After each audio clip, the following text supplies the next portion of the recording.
അവിഹിതത്തെക്കുറിച്ച് ഒരുപാട് വീഡിയോസ് ചെയ്യുന്നതുകൊണ്ട് തന്നെ എനിക്ക് ഒരുപാട് കോൾസ് കിട്ടാറുണ്ട്. അപ്പോൾ എന്നെ വിളിക്കുന്നത് കൂടുതൽ സ്ത്രീകളാണ്. അതിൻ്റെ ഒരു സൈക്കോളജി എന്ന് പറഞ്ഞു കഴിഞ്ഞാൽ ഓപ്പോസിറ്റ് നിൽക്കുന്ന ജെൻഡറിൻ്റെ അടുത്ത് കഥ പറയുന്നതായിരിക്കും ആളുകൾക്കൊരു താല്പര്യം. ഇപ്പോൾ സ്ത്രീയാണെങ്കിൽ പുരുഷൻ്റെ അടുത്ത് പറയുന്നത്, പുരുഷനാണെങ്കിൽ സ്ത്രീയുടെ അടുത്ത് പറയുന്നത്, അതായിരിക്കും അവർക്കൊരു കംഫർട്ട് ഫീൽ ചെയ്യുന്നത്. അപ്പോൾ ഞാൻ ഒരുപാട് അവിഹിത കഥകൾ കേട്ടിട്ടുള്ളത് കൊണ്ട് അതിനകത്ത് നിന്ന് ഏറ്റവും മോശം സ്ത്രീകൾ, അതായത് അവിഹിതത്തിലുള്ള ഏറ്റവും മോശം സ്ത്രീകൾ ആരാണെന്നാണ് എൻ്റെ അനാലിസിസിൽ ഞാനിവിടെ പറയാൻ പോകുന്നത്. പലപ്പോഴും ഒരു ഭർത്താവിൻ്റെ അവിഹിതം കാരണം ഒരു റിലേഷൻഷിപ്പിൽ നിന്ന് എക്സിറ്റായി, അല്ലെങ്കിൽ റിലേഷൻഷിപ്പിൽ നിന്ന് പുറത്തു വന്നു, അല്ലെങ്കിൽ ഡിവോഴ്സൊക്കെ കഴിഞ്ഞ് വന്നതിന് ശേഷം ഇതേ സ്ത്രീകൾ മറ്റൊരു സ്ത്രീയുടെ ഭർത്താവായിട്ട് സൗഹൃദത്തിലാവുന്നു. അവർ ഒരു 35 വയസ്സൊക്കെ കഴിഞ്ഞ് കഴിഞ്ഞാൽ പലപ്പോഴും ഒരു ഫിസിക്കൽ കണക്ഷനോ ഫിസിക്കൽ ഇൻറ്റിമസിക്കോ ഒന്നും അല്ല പ്രാധാന്യം. അവർക്ക് വേണ്ട ഇമോഷണൽ സപ്പോർട്ട്, ഇമോഷണൽ കെയർ, ഒരു സപ്പോർട്ട് കെയർ, അങ്ങനെയൊക്കെയുള്ള ആ ഒരു കാര്യത്തിനായിരിക്കും എപ്പോഴും പ്രാധാന്യമുള്ളത്. അപ്പോൾ സ്വാഭാവികമായിട്ട് അവരുമായിട്ട് സൗഹൃദത്തിലാവുന്നു. ആ സൗഹൃദം പിന്നീട് പ്രണയമാകുന്നു, പ്രണയം മറ്റ് കാര്യങ്ങളിലേക്കൊക്കെ പോകുന്നു.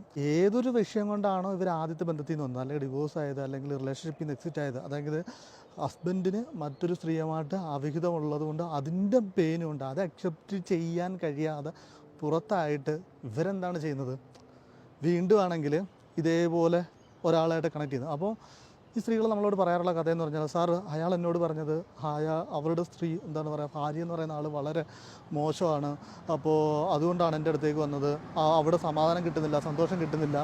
എന്നിട്ട് എന്താ പറയുക, അടുത്ത ദിവസം ഞാൻ നോക്കുമ്പോൾ ഉണ്ട് അദ്ദേഹം ഭാര്യയോടും കുട്ടികളോടും ഒപ്പമുള്ള ഫോട്ടോ ഇട്ടിരിക്കുന്നത്. അതെനിക്ക് കാണുമ്പോൾ സഹിക്കുന്നില്ല. ഞാൻ ചോദിക്കുന്ന സമയത്ത്, അല്ലെ വഴക്കുണ്ടാക്കുന്ന സമയത്ത് പറയും, അത് അവർ നിർബന്ധിച്ചതുകൊണ്ടാണ്, കുട്ടികൾക്ക് വേണ്ടിയല്ലേ ഞങ്ങളിങ്ങനെ നിൽക്കുന്നതെന്നൊക്കെ. ഇതൊക്കെയാണ് ഇതിനകത്തുള്ള ഏറ്റവും വലിയ കോമഡി എന്ന്.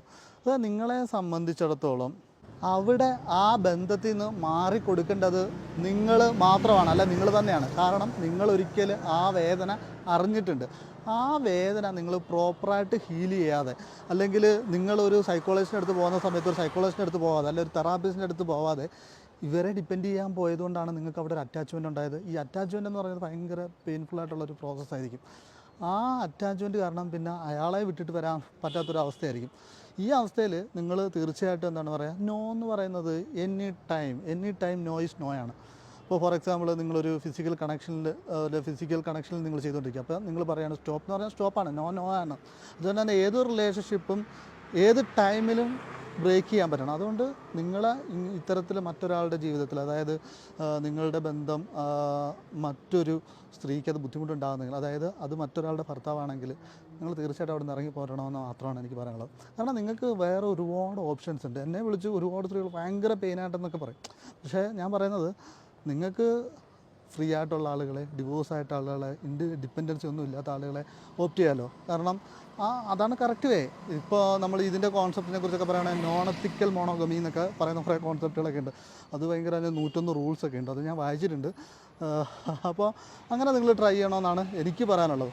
അല്ലാതെ നമ്മൾ ഞാൻ ഇതിനെക്കുറിച്ച് സംസാരിക്കുന്നതുകൊണ്ട് ഇത്തരം കാര്യങ്ങളെയൊക്കെ സപ്പോർട്ട് ചെയ്യുന്നൊന്നും നിങ്ങൾ ഒരിക്കലും വിചാരിക്കരുത്. ചില സ്ത്രീകൾ പറയാറുണ്ട്, സാറേ എനിക്ക് ഇമോഷണൽ സപ്പോർട്ട് തന്നത്, എനിക്ക് തകർന്നു നിന്ന സമയത്ത് എനിക്ക് സപ്പോർട്ട് തന്നത് ഇദ്ദേഹമാണ്, ഇദ്ദേഹത്തെ എനിക്ക് മറക്കാൻ കഴിയില്ല എന്നൊക്കെ, കെയർ തന്നത് ഇദ്ദേഹമാണെന്നൊക്കെ പറയും.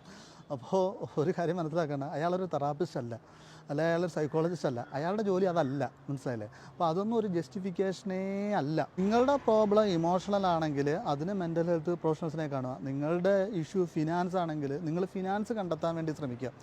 നിങ്ങൾക്കൊരു റിലേഷൻഷിപ്പ് ബ്രേക്ക് ഉണ്ടായിട്ടുണ്ടെങ്കിൽ ഒരു പക്ഷേ അതിൽ നിങ്ങൾക്ക് വലിയൊരു പങ്കുണ്ടായിരിക്കും. അതിൻ്റെ കാരണങ്ങൾ നിങ്ങൾക്ക് അറിയാമായിരിക്കും. നിങ്ങൾ എത്ര മറച്ചു പിടിച്ചാലും നിങ്ങൾ മറ്റൊരു റിലേഷൻഷിപ്പിലേക്ക് പോകുന്നതിന് മുമ്പ് നിങ്ങൾ ആദ്യം ചെയ്യേണ്ട കാര്യം എന്ന് വെച്ചാൽ നിങ്ങളിതിനെ പ്രോപ്പറായിട്ട് ഹീൽ ചെയ്യുക. അതിന് നിങ്ങളുടെ കുട്ടിക്കാലം തൊട്ടുള്ള അനുഭവങ്ങളുടെ വലിയൊരു ആകെത്തുകയായിരിക്കും നിങ്ങൾക്കുണ്ടാകുന്ന പേഴ്സണാലിറ്റിയിലുള്ള ഇഷ്യൂസോ, അല്ലെങ്കിൽ നിങ്ങളുടെ ക്യാരക്ടറിലുള്ള ഇഷ്യൂസോ, നിങ്ങളുടെ എന്താണ് പറയുക സൈക്കോളജിക്കലി അല്ലെങ്കിൽ ഫിസിയോളജിക്കലി ഉള്ള ഇഷ്യൂസിനൊക്കെ കാരണം അങ്ങനെയൊക്കെയുള്ള ഒരുപാട് കാര്യങ്ങളുണ്ടായിരിക്കും. അതിനെ നമ്മൾ പ്രോപ്പറായിട്ട് അഡ്രസ്സ് ചെയ്യണം. സൈക്കോളജിക്കലി അഡ്രസ്സ് ചെയ്യണം, സെക്ഷുവലായിട്ട് അഡ്രസ്സ് ചെയ്യണം. അങ്ങനെ പല മേഖലകളിൽ ഈ പ്രശ്നങ്ങളെല്ലാം അഡ്രസ്സ് ചെയ്താൽ മാത്രമേ നിങ്ങൾക്കൊരു പുതിയ നല്ലൊരു ലൈഫിലേക്ക് പോകാൻ പറ്റത്തുള്ളൂ. അപ്പോൾ ഇതൊക്കെ ഇപ്പം വളരെ നോർമലാണ്. ഇത് നോർമലാവാനുള്ള പ്രധാനപ്പെട്ട കാരണം എന്ന് വെച്ചാൽ പണ്ട് ടെക്നോളജി ഒരുപാട് അഡ്വാൻസ്ഡായി, സോഷ്യൽ മീഡിയയുടെ വേഗം കണക്ഷൻസ് കിട്ടാനുള്ള ആക്സസിബിലിറ്റി വളരെ കൂടുതലാണ്. അപ്പം ഇതൊക്കെ ഭയങ്കര നോർമലായിട്ട് സംഭവിക്കുന്നതാണ്. പിന്നീട് നിങ്ങൾ ആരെങ്കിലുമൊക്കെ റിലേഷനിലാവുകയാണെങ്കിൽ നിങ്ങൾ ആ റിലേഷൻ എന്തിനു വേണ്ടിയാണ്, എന്ത് പർപ്പസിന് വേണ്ടിയാണ്, രണ്ടു പേർക്കും ഒരു മ്യൂച്വൽ അണ്ടർസ്റ്റാൻഡിങ് ഉണ്ടാക്കിയിട്ട് വേണം പോകാൻ. ഇതൊരു വളരെ കട്ടലായിട്ടുള്ള ടോപ്പിക്കാണ്. ഇതിനെക്കുറിച്ചൊക്കെ ഞാൻ ഒരുപാട് സംസാരിക്കുന്നുണ്ട്. ഇപ്പോൾ ഞാൻ പ്രധാനമായിട്ടും ഇത്തരം വിഷയങ്ങളെക്കുറിച്ച് പഠിക്കുന്നതും സംസാരിക്കുന്നതൊക്കെ എൻ്റെ ബുക്ക് എഴുതുന്നതിൻ്റെ ആവശ്യത്തിന് വേണ്ടിയാണ്. അപ്പോൾ ഇത്തരം ഡീറ്റെയിലൊക്കെ എൻ്റെ ബുക്കിലുണ്ടായിരിക്കും. അപ്പോൾ രാവിലെ നടക്കാൻ ഇറങ്ങിയപ്പോഴും വീഡിയോ ചെയ്തതേ ഉള്ളൂ. അപ്പോൾ വീണ്ടും മറ്റൊരു വീഡിയോ കാണാം. അതുവരെയും ബൈ ബൈ, താങ്ക് യു.